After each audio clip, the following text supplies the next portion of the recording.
Oh, hell no. Like, why? I'm done.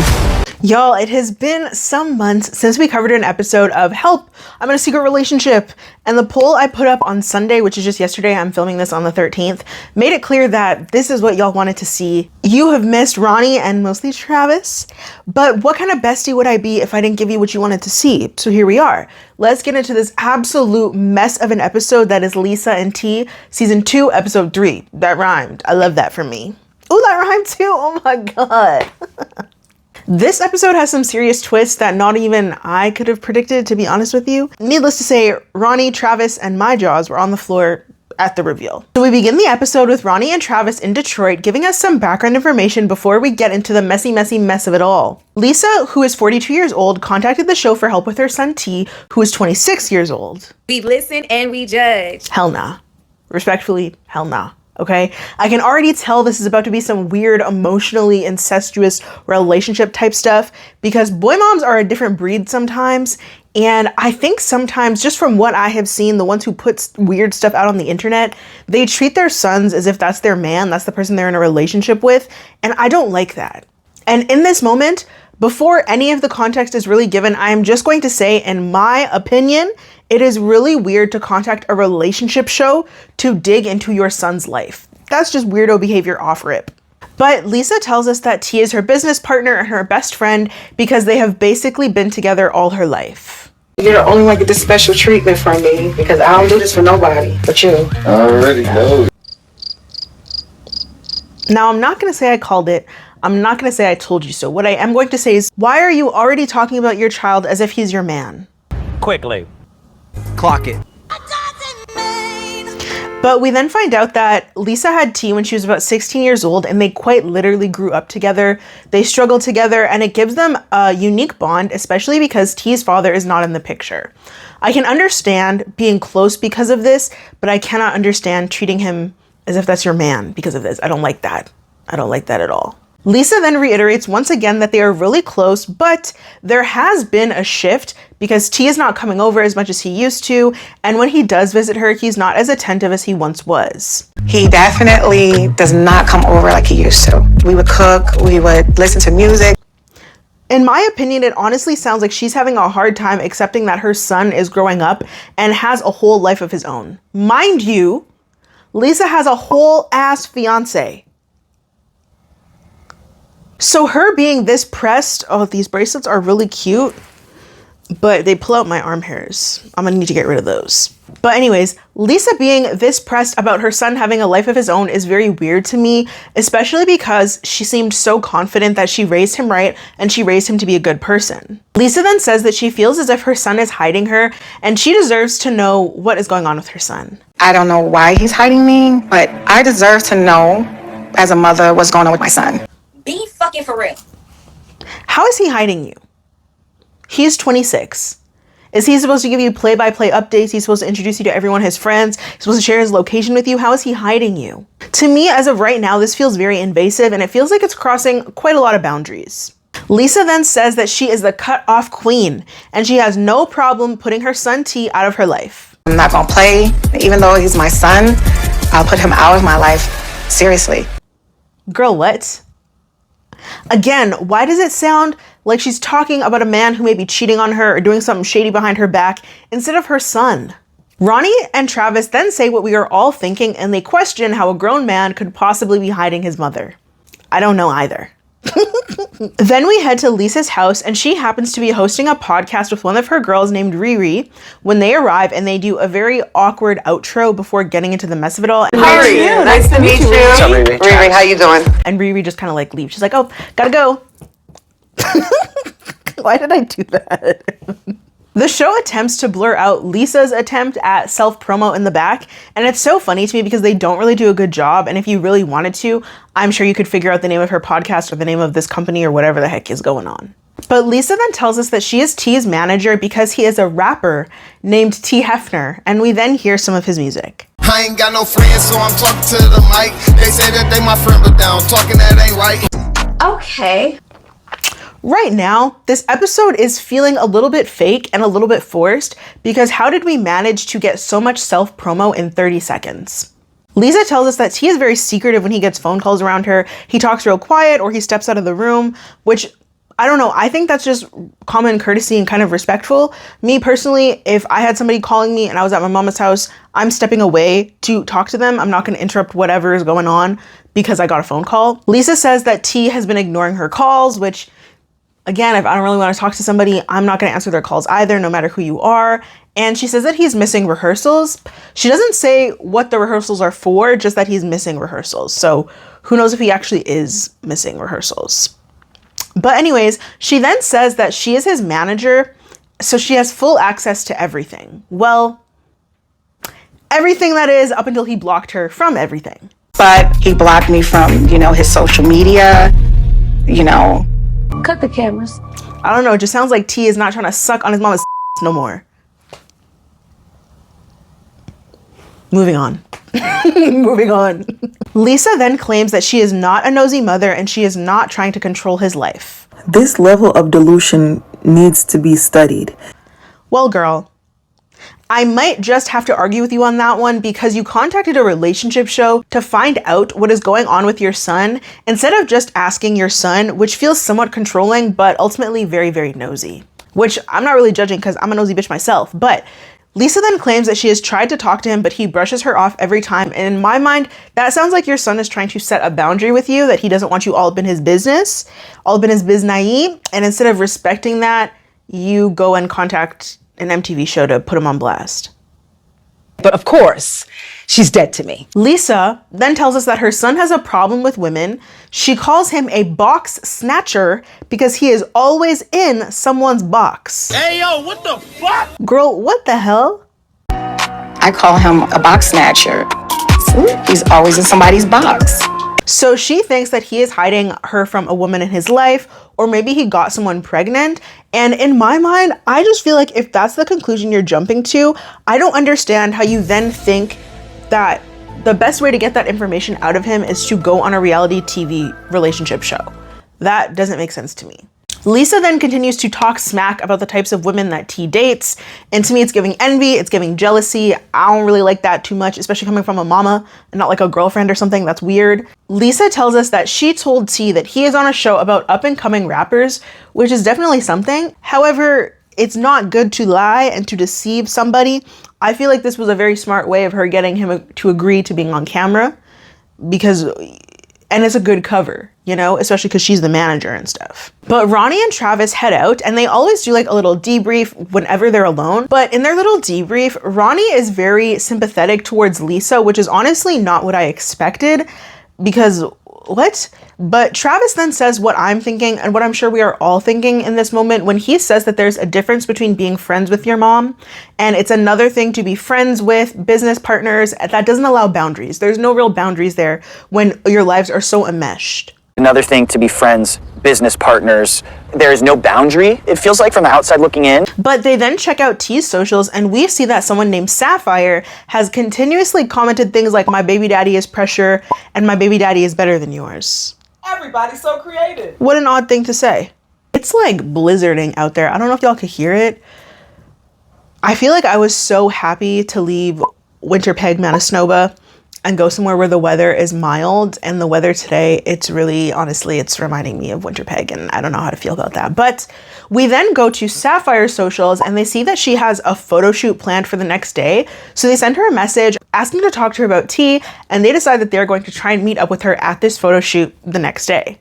So we then dive deep right away into investigating. And I will say, Travis and Rahne truly always bring the fashion and I love it. And they're also always sort of coordinating in a way, usually not with styles because they have kind of opposite styles, I would say, but usually with colors. And I really focus with it heavy. So first we are going to meet up with Insta baby mama Sapphire.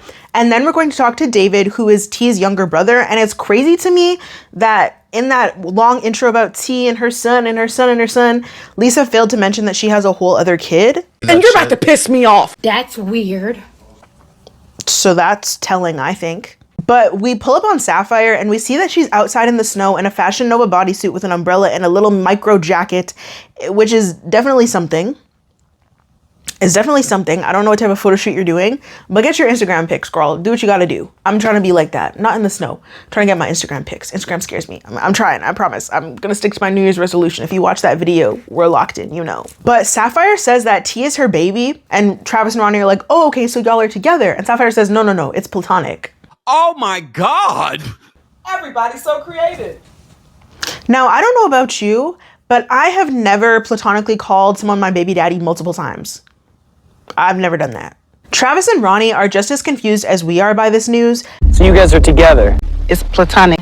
Y'all don't have a kid together. No. But Sapphire reiterates multiple times that they are just friends. It's never been like that. And she will actually not tell us if he's involved with someone else romantically, which makes me think he is in fact involved with someone else romantically. She does say that T is a man and he wants to live his own life basically, and he's tired of being a mama's boy. And that is basically what I said. I might have said it in a little bit of more explicit terms, but I still said that same thing. I don't know, it just sounds like T is not trying to suck on his mama's no more. 2,000 years later. So they thank her for her time and they head out to David, who is T's brother and Lisa's other son, the one who we haven't heard about because she does not have an emotionally incestuous relationship with him. We waste no time getting into the mess of it all, and I like how to the point this episode is. Sometimes in the other episodes kind of drags on, not this one. David says that he tries to stay out of things between T and his mom. Sometimes it works, sometimes it doesn't, but he then kind of drops a bomb on us and he tells us that T wants to get a new manager and he doesn't want Lisa to be his new manager, and he has actually been talking to someone about being his new manager. You should be shot. Oh, Lord. And when David's like, yeah, I don't really know her name, I can show you who she is though. We then see that it is none other than Riri. You know, the lady from the beginning of the episode, Lisa's podcast co-host. No. We met her What the fuck? yesterday. Oh yeah, it's about to get messy. I can feel my bun wobbling and shaking. Riri and T met because Lisa actually brought him to the radio station where she hosts a show on her own, Riri, for an interview.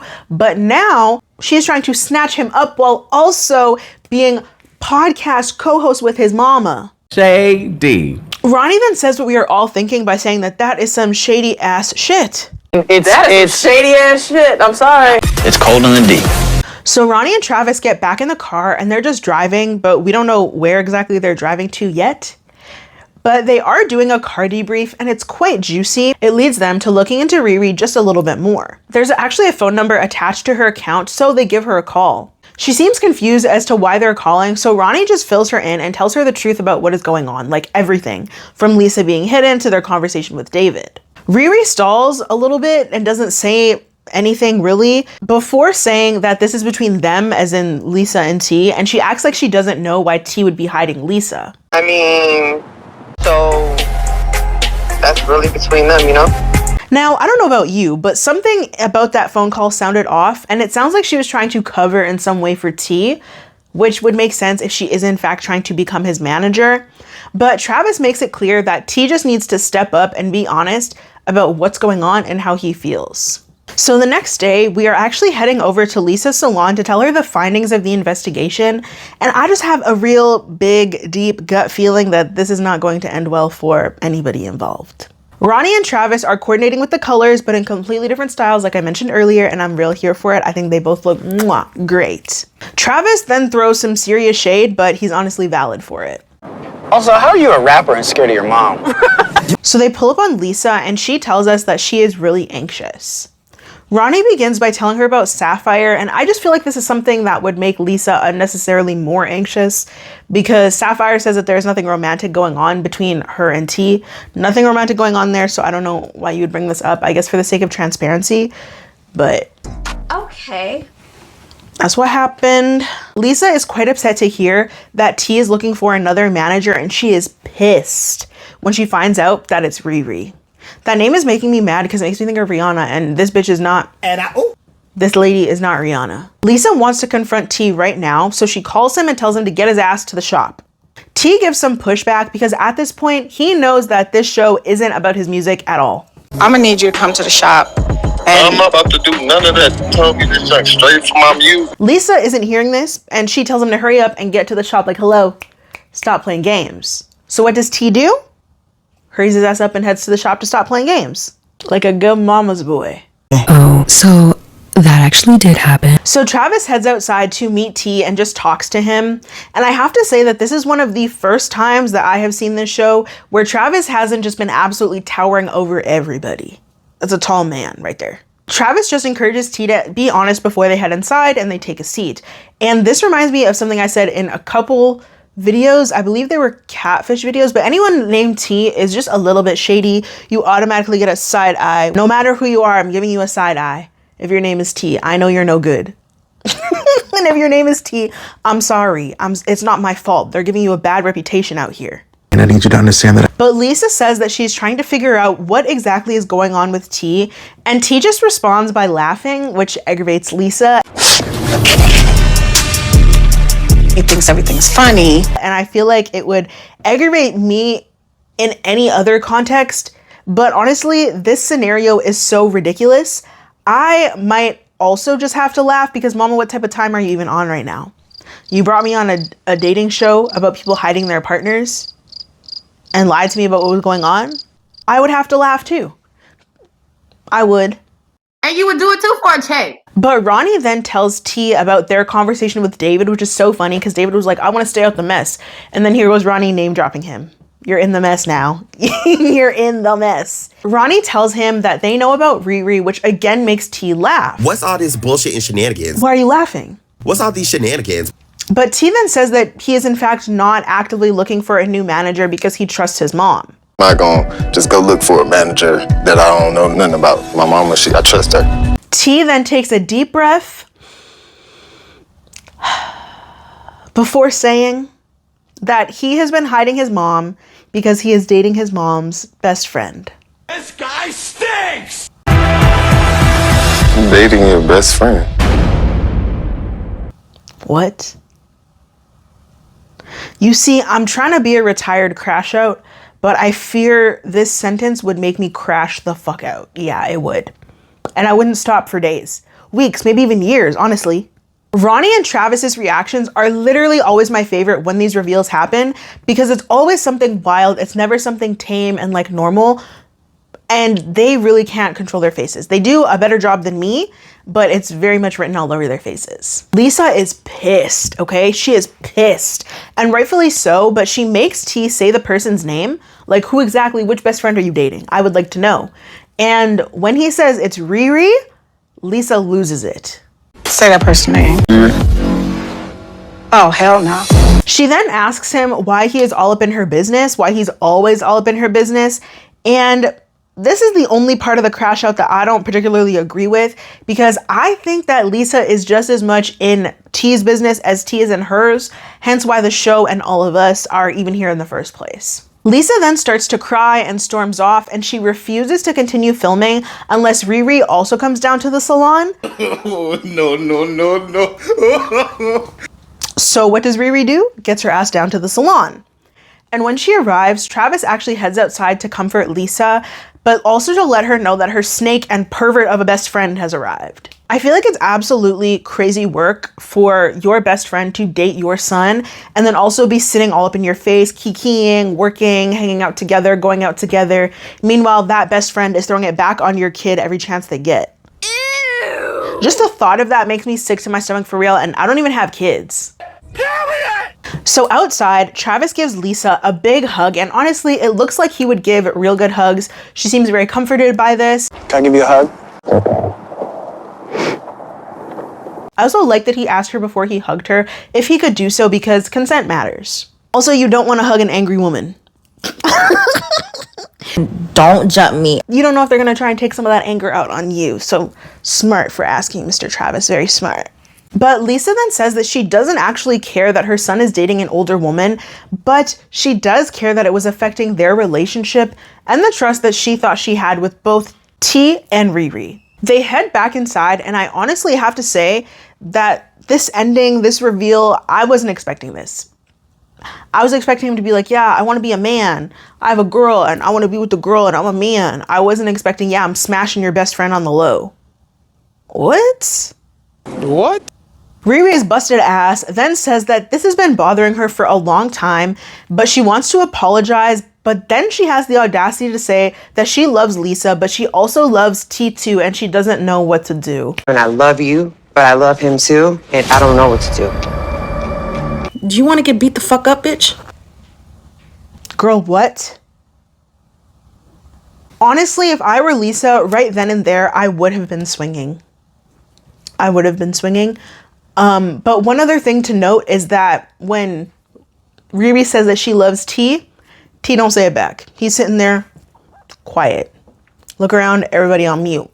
Lisa then says that T is grown, but Riri could have been with anyone's son, and yet she went out of her way to choose the son of the person who she is friends with and does business with on a regular basis.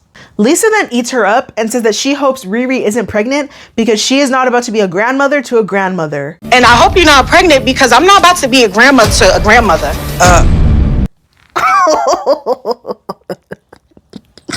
Oh my goodness gracious, girl. Travis and Rahne's reaction to this was me. Cause ooh, I know that one hurt. I know that one hit Riri real hard. It's clear that Busted's feelings are hurt and she attempts to throw a shot back, but it fails miserably. She then says that Lisa's fiance is younger, and Lisa says, yeah, by 5 years, not 20. Oh, wasn't your husband younger than you? 5 years difference than 20 years difference. Oh my God, okay. And then Riri says, it's 13, thank you. You're tapped or you're deranged. You stupid. Close enough, okay? But this girl actually needs an ass whooping just on the basis of her attitude. How are you going to be in the wrong and you're talking crazy? What the hell is wrong with you? Do you want to get beat the fuck up, bitch? Riri is not at all apologetic, and before things get even more heated, Rahne and Travis step in, which honestly, thank God for that. Travis asks how all of this went down and is like, girl, we spoke to you yesterday. Riri then gets smart with our favorite host and says, well, y'all asked if I was trying to be his manager. You didn't ask me if I was sleeping with him. Well, you guys asked me if I was his manager or trying to take him. Correct. You didn't ask me if I was sleeping with him. You're disgusting. Everything about you is making me sick. This statement of hers, in which she thought she ate, is followed by awkward silence and Rahne looking at her like, bitch, be so for real. Riri says that after he was on his radio show, it just happened. Lisa is clearly hurt when she asks if busted bitch Riri thought about how all of this would affect her friend Lisa, and BBR snaps back and is like, yeah, of course I did. So then you never thought about how it's gonna affect Yeah, of course I did. Why are you being so rude? One thing I don't like is when people are rude and it's not called for. If you're rude and then I'm rude back, cool. But if I'm nice to you and you're being rude, I'm about to get crazy. I'm about to get crazy, for real, because what's wrong with you?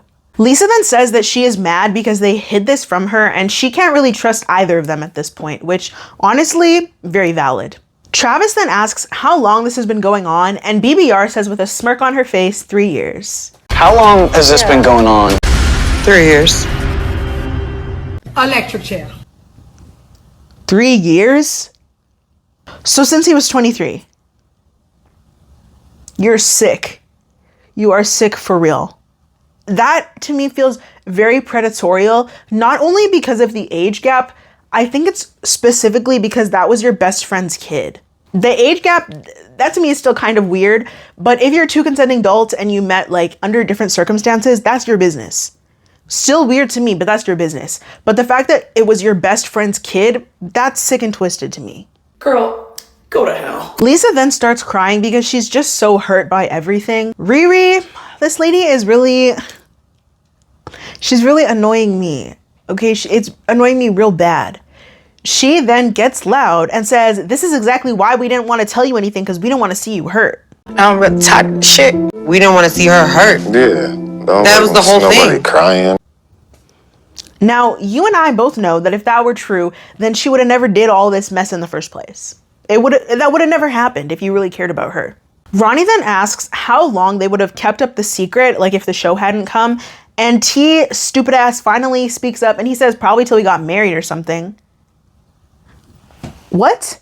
How long would y'all have let this go on for? We probably got married or something. Oh, they're going to prison. What is wrong with you? Now I see why Bird Brain 1 and Bird Brain 2 were smashing boots, because y'all are both stupid. That's why. Stupid and stupider. Lisa then makes it clear that she is done filming. She doesn't want to talk about this anymore. She tells busted bitch Riri that their podcast is done, and she tells T that she is not going to be his manager anymore because she needs time for herself. T says that he is sorry, he didn't mean to hurt her, and Riri then apologizes. Why my son? Why my friend? I apologize. I apologize too. Which is very disingenuous to me because I only think she's apologizing because her quote unquote man apologized. But before that, she was real buck. She was getting real crazy. Travis and Rahne then take this moment to leave. Well, that is our cue. And it always tickles me how they leave at the worst and the most awkward moments. Like nothing is ever fully resolved, but they're ready to leave. They're ready to dip. They're like, I'm about to clock out.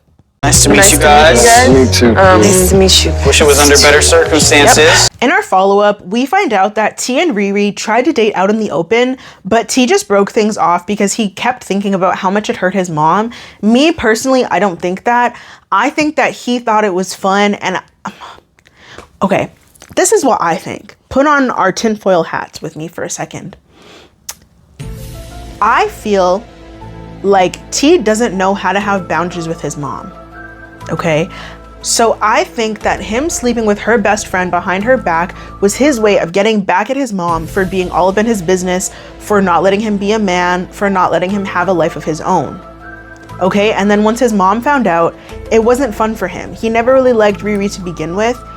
It was just a way to get back at his mom and his undealt with mommy issues. So once his mom knew, he's like, actually, this isn't satisfying anymore, and I don't really like you, old raggedy bitch.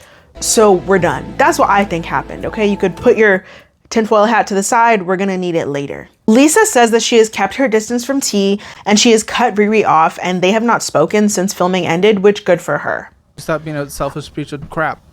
This was messy. This was honestly too messy. Maybe not. This was a very crazy episode to talk about for sure. I just feel like there's so many different things going on, but at the basis of it, I think that Lisa and T had a very unhealthy relationship. And I think that T didn't know how to break away from that because even when they said, oh yeah, David told us that you told him that you want new management. He's like, I never said that. I trust my mama. I want to be with my mama. No, stand on business, okay? I thought Riri was getting real buck even though she was in the wrong. I think she's a weirdo and I think she's busted and I stand on that. I do. I really stand on that because anyone who is going to sleep with their best friend's child for 3 years and not say anything is busted inside and out. You have no morals. You have no integrity. You have no value. You suck. And then the fact that you were getting crazy with her when she was obviously trying to keep her cool, keep her composure, you suck real bad, real bad. And not in the way that y'all are thinking. She's just like the worst type of person. I can't stand that. And also, remember I told you, put your tinfoil hat to the side, put it back on with me for a minute. I feel like Riri is the embodiment of what happens when you keep friends and people around you who do not decenter men. Stay with me, okay? Riri wanted male attention so bad, she went out of her way to be knocking boots with her best friend's kid for 3 years. You know how many people live in Detroit? Like Lisa said, you know how many people's sons you could have been sleeping with and yet you chose mine.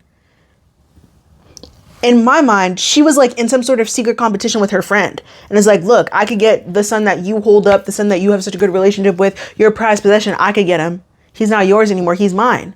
And then once it came out in the open, he didn't even want her no more. I think Riri is what happens when you keep people around you who prioritize men, prioritize romance, prioritize knocking boots over genuine friendships. Ladies and gentlemen, thank you so much. Okay, you could take it off, put it to the side. Keep it close because in the next video, you'll probably need it. And if you are watching all the way to this point, why have you not liked the video? Why have you not subscribed? And why have you not hit that bell notification so you're aware of every single time that I upload? Quickly. Why haven't you done it? I said what I said. If there's another episode you'd like to see me talk about, another show, you can drop it down in the comments or you can leave me a DM here on Instagram. I saw a bunch of you requesting confessions video or an advice video real soon. Okay, so I'm gonna leave the link for that in the description down below. You can confess to something And or you can ask for some advice, because I really did like doing those videos, and they're easy to film when I'm not home because they require like minimal editing and things like that. So that means I can do it from anywhere, and I like that. If you made it all the way to the end of the video, make sure to put a clown emoji in the comments for how big of a buffoon Miss Riri was, okay, and all of her clowntivities with that clown face of hers. And that's all I gotta say about this, besties. Thank you so much for being here. I appreciate you, and I'll see you in the next one. Oh, and thank you to everybody who voted on the poll. Mwah, mwah, mwah. See you guys later.